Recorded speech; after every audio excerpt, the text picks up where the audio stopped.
Welcome to the Living Well Church podcast, and thanks for tuning in today.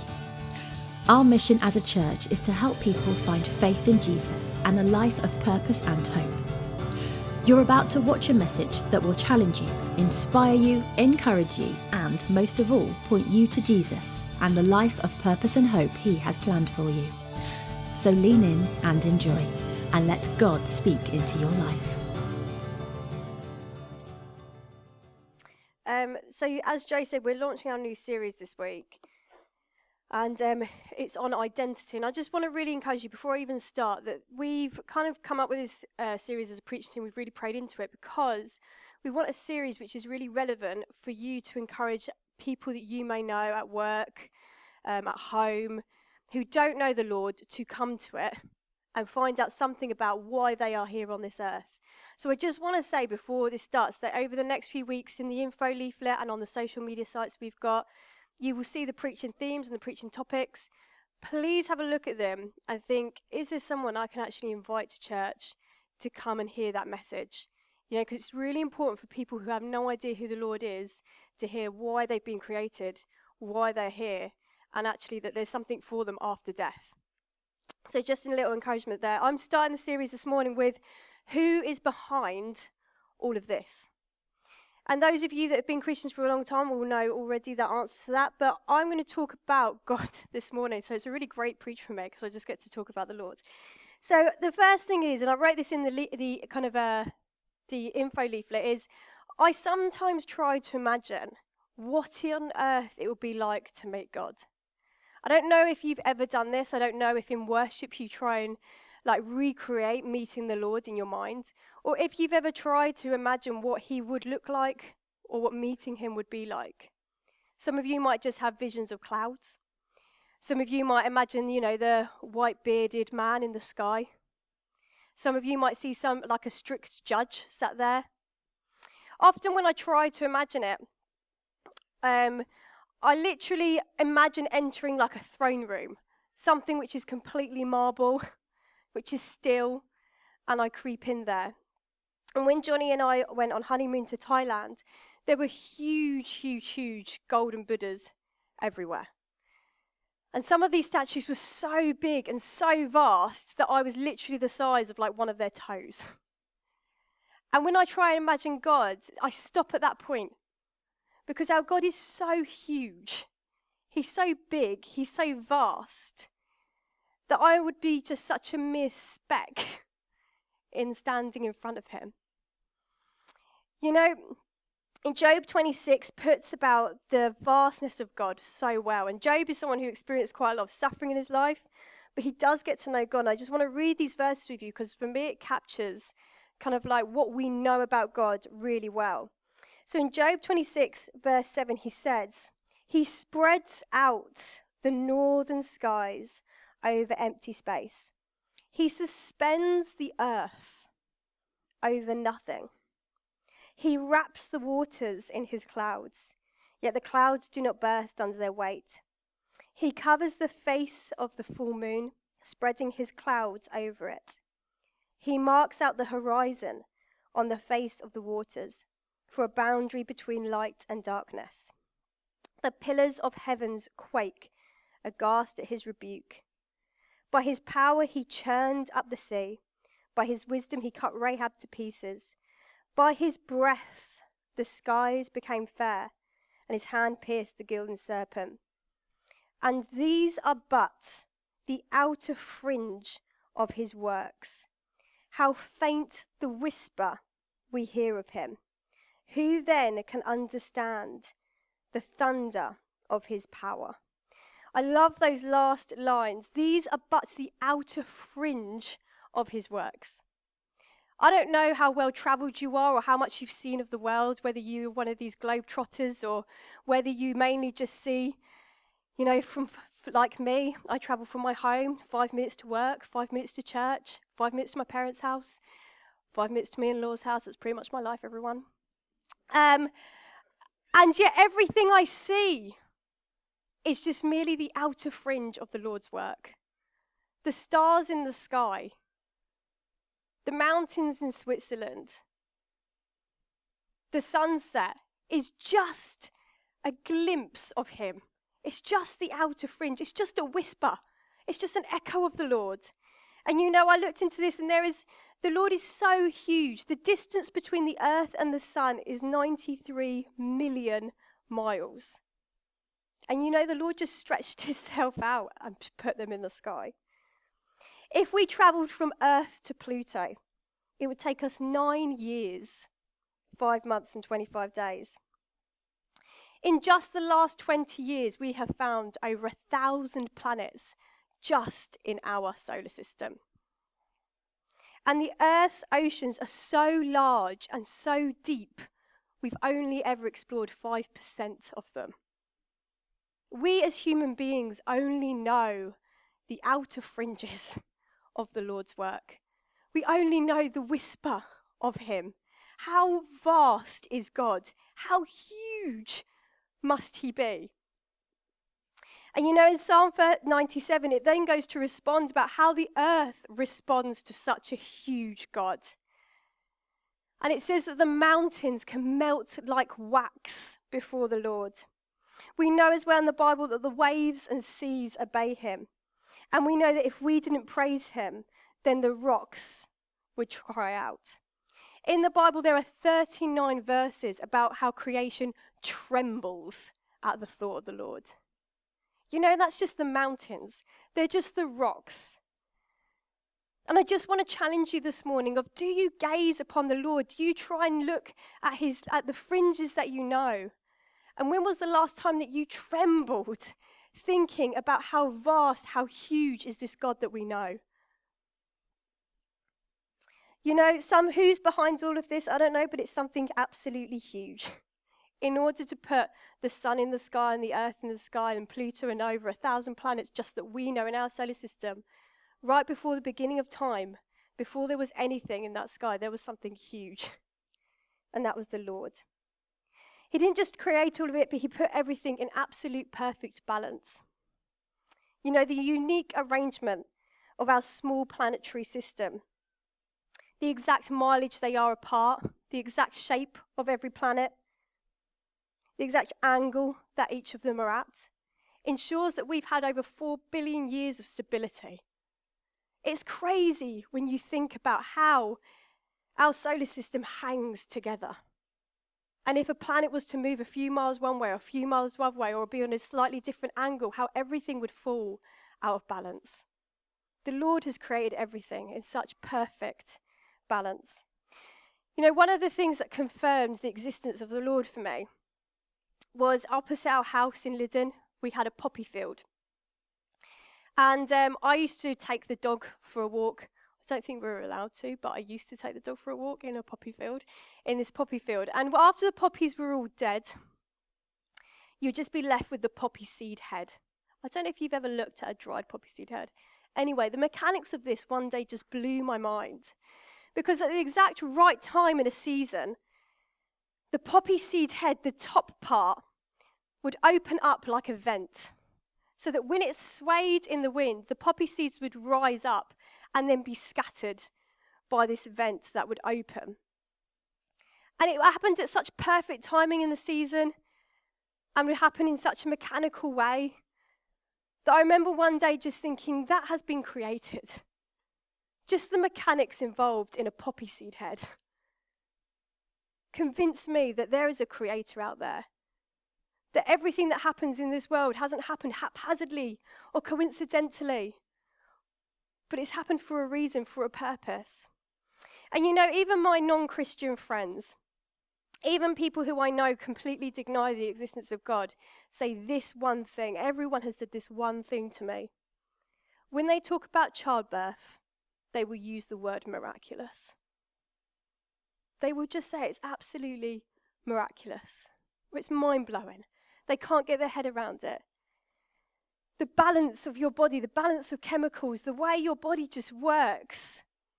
And a baby comes out, this unspeakable relationship that a mother has with a baby during that process is mind-blowing. And a complete and utter miracle takes place. And I know that that's something that has united my friends and who don't know the Lord, and something that has made them really think that there is someone else behind all of this. You know, there is a genius inventor out there. There is a crazy, insane creator out there. In Colossians 1 verse 16, it says this, "For in him all things were created, things in heaven and on earth, the invisible and the visible. Whether rulers, powers, or authorities, all things have been created in him, through him, and for him." And you know, you might be sat there this morning and you might not know this, you might not think this, you might be hazy about whether you believe truly that the Lord does exist out there, has created things out there. And I just want to look at Stephen Hawking's funeral. It's not yet, and Stephen Hawking's never declared himself completely an atheist, but many believe that he was an atheist or didn't have a belief in the Lord. He is one of the men over time that people would say, the world would agree, he knows the most about our universe. He wrote the book, The Universe in a Nutshell, and he wrote A Brief History of Time. And yet this man, who many would look up to him and aspire, you know, for his works, because they think he knows so much about this earth that we've been made in, he decided to have his funeral in a church. He decided to have in his funeral a reading from Ecclesiastes from the Bible. He decided at his funeral to have the choir sing the Lord's Prayer. So this man, who knew as much as possibly we might ever know about the universe, decided to have people sing, "Hallowed be your name. Thy kingdom come, thy will be done on earth as it is in heaven," at his funeral. And it gets better than that, guys. He also decided that everybody should sing the song "To Be a Pilgrim," written by John Bunyan. And one of the verses goes, "Let him in constancy follow the Master. There's not discouragement shall make him once relent, the first avowed intent to be a pilgrim." And so for me, Stephen Hawking strikes me as the kind of guy that might have put some thought into his funeral. I don't know about you, but he strikes me as a bit of a thinker. And on his parting ceremony, he decided that he would have people sing songs to the Master. You know, there is someone out there.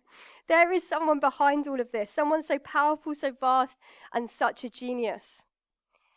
And so quite often when I discuss this with non-Christians, and this is a really important question, I think, for us as a church, because this is the nitty-gritty question that then gets people, is what I find, is people then say, okay, there's something really powerful out there, something really vast out there, there's a creator God out there. Why is there so much misery and suffering therefore on the earth?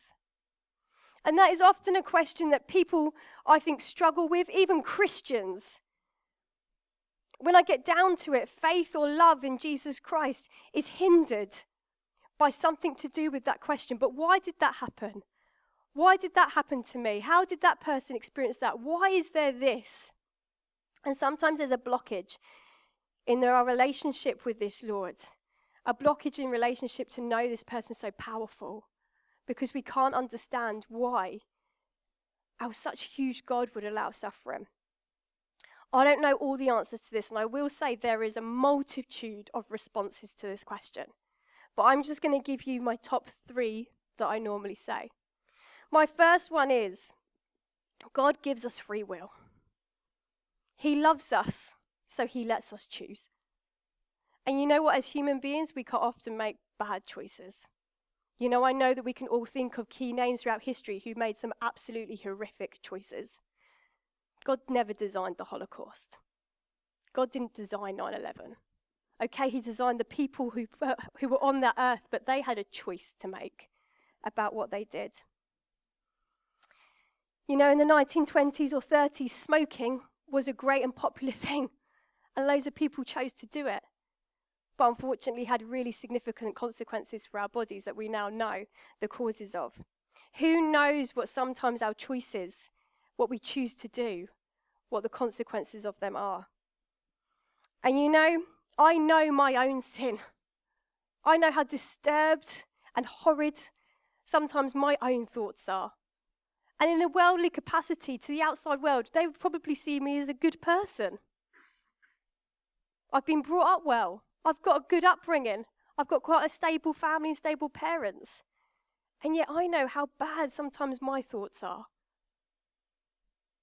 And yet you've got to think there are people there who have not had a stable upbringing, who aren't surrounded by love, who don't know right from wrong, who haven't been taught that, and sometimes their own free will leads them down horrible paths because they just haven't got that guidance around them. God gave us free will. And unfortunately, sometimes that leads to really negative consequences and we make bad choices.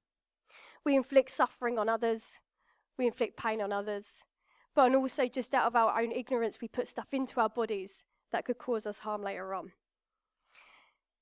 Then people say, why doesn't the Lord stop suffering? Why doesn't he put an end to pain? Why doesn't he put an end to death? Do you know what? The Lord did. The Lord has. He has put an end to suffering. He has put an end to pain. And he has put an end to death. It says in the Bible that he has prepared a place where there is no more death or mourning or crying or pain. For the old order has gone and passed away. The Lord, he puts us on this earth for a mere momentary second in light of eternity. We just simply pass through this world where we get a choice whether to enter into a relationship with him or not. But we get to spend eternity in a place where he has got rid of pain, where he has got rid of crying, where he has got rid of mourning. And we can't even fathom eternity. Like we can't fathom how huge God is. Like we can't fathom 93 million miles, someone bigger than that. We can't think about eternity. And yet this speck of our life, the troubles that we have in this life, and I'm not belittling them, I'm not saying we won't struggle, but this suffering when we get to eternity will be just a mere moment in light of the place he has prepared for us. And he sent his son Jesus to get rid of the suffering, to get rid of the sin, to get rid of the pain that we've caused, that we've done once and for all. And he put his son on that cross to take away any of the wrongdoing that we've ever done. Jesus took it for us so that we can then enter eternity and live in that place where there is no mourning, no crying, and no pain. So the Lord has done away with suffering. He has done away with death. And he wants us to spend eternity with him in that place. Then the third thing I say is, and this is a really personal one. Katie let my age slip last week, which I wasn't particularly happy about anyway. But let's just say for over 21 years, just to keep it safe, if you missed last week. For over 21 years, I have tried to get to know the Lord. And I know that there's people in this room that have known the Lord much longer than that. But for over 21 years, I have done my best to try to get to know him. And I know this about him. He doesn't want me to suffer. He doesn't want me to hurt. He doesn't want me to have pain. And you might be sat there and you might say, but I've experienced those things and I disagree. And this is what I found out about our Lord. That yes, he is vast. Yes, he is powerful. Yes, he is a genius. But boy, does he love us. I'm sorry, but I know what I'm about to say. When Johnny and I had Ralph, and we've got number 2 on the way, we didn't have kids because we needed them. We didn't have kids because we want them to do chores around the house. I mean, that'd be great, but it doesn't quite work like that, apparently. We didn't have kids because we want them to grow up and achieve great things and be this doctor and be this. We didn't have kids for that reason.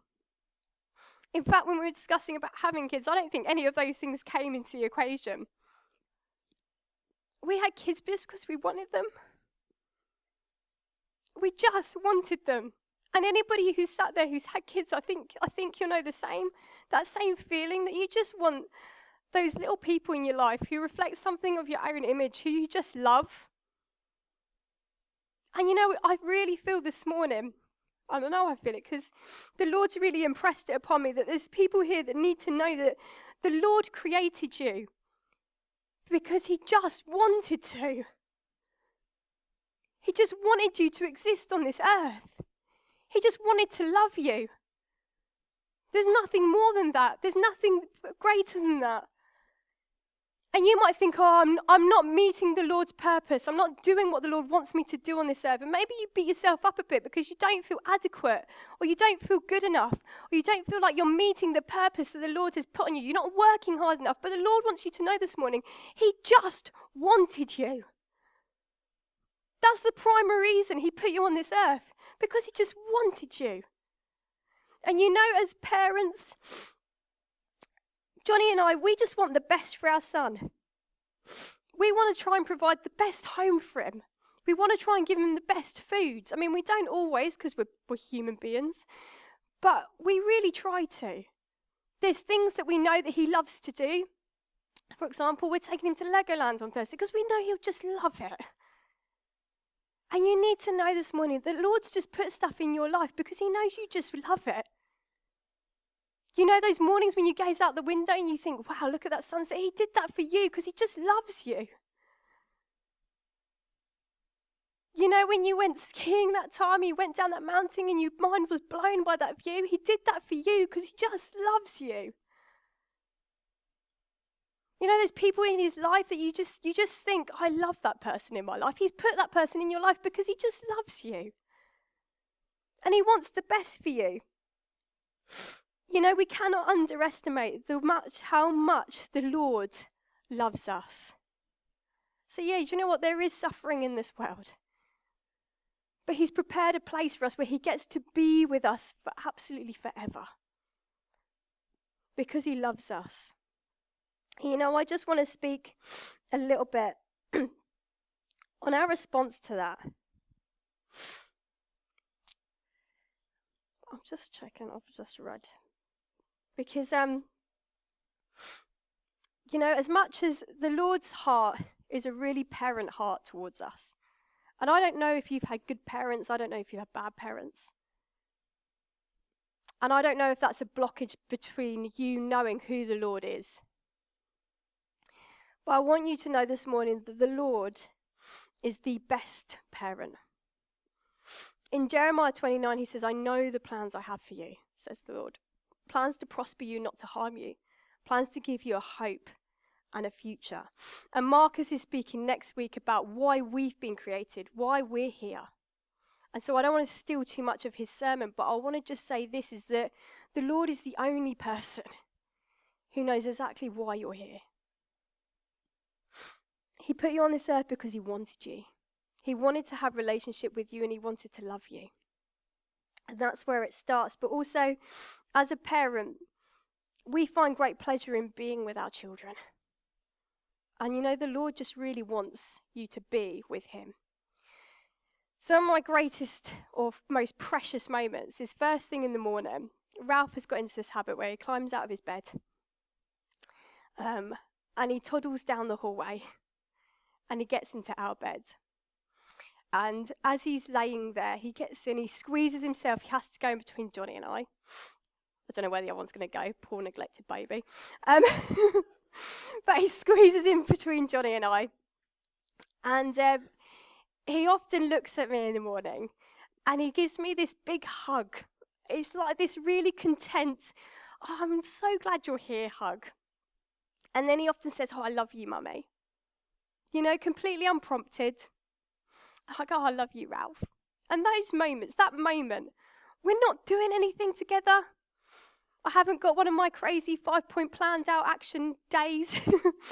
I haven't got my craft all set out that he needs to complete from beginning and end. I haven't got his alphabet book laid out before him. Johnny and I aren't carting him around from pillar to post. None of that. That best moment is when we just be together. When we just exist together. And you know, the Lord's heart quite often is that we just be. We just exist with him. We just turn to him and we just are content in his presence. And we turned to him and we were like, I love you. He's like, I love you back. And you know, I know this because there are so many examples of it in the Bible. In Luke, there's that story of the two ladies, Mary and Martha. And one is busy around the house doing everything, busy cluttering and getting ready because Jesus is sat there. And the other one is just at Jesus' feet, just worshipping him. You know? And the one busy around is getting annoyed because she's like, why isn't that one doing anything? She's just sat at Jesus' feet.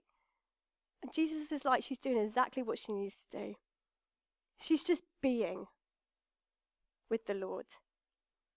She's just existing with him.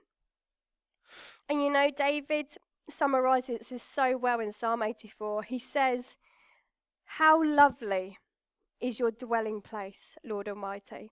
My soul yearns, even faints, for the courts of the Lord. My heart and my flesh cry out for the living God. Even the sparrow has found a home, and the swallow a nest for herself, where she may have her young, a place near your altar. Lord Almighty, my King and God, blessed are those who dwell in your house and who are praising you. Blessed are those whose strength is in you, whose hearts are set on pilgrimage. As they pass through the valley of Baca, they may of a place of springs. The autumn rains also cover it with pools.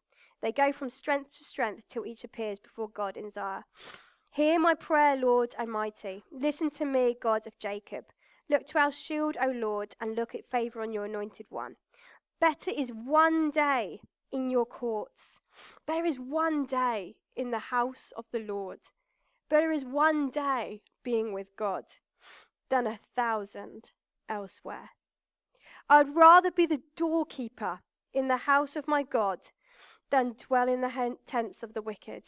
For the Lord is my sun and shield. The Lord bestows favor and order. No good thing he does without withhold from those whose way of life is blameless. And so David says, better is one day with the Lord, just being in his home, than 1,000 anywhere else. And my response, or my plea for you this morning is very simply this. We have a huge God, a vast God who painted the sky with stars, who put this earth into motion. He's a genius of a God. But how often do we yearn, does our soul long just to be with him? Because he as a father, he as a parent, just longs to be with us. So I'm going to invite the band up if that's okay now. And if it's okay for you just to bow your heads just for this little bit. And I just want to ask this morning, maybe there's someone in the congregation who does not know God. You've never known the Lord. And I just want you to know this morning, the Lord really wants to know you. And if you don't know God this morning and you want to have a relationship with him, you want to say, I'm a Christian, I'm a follower of Christ, I just want you to raise your hand now.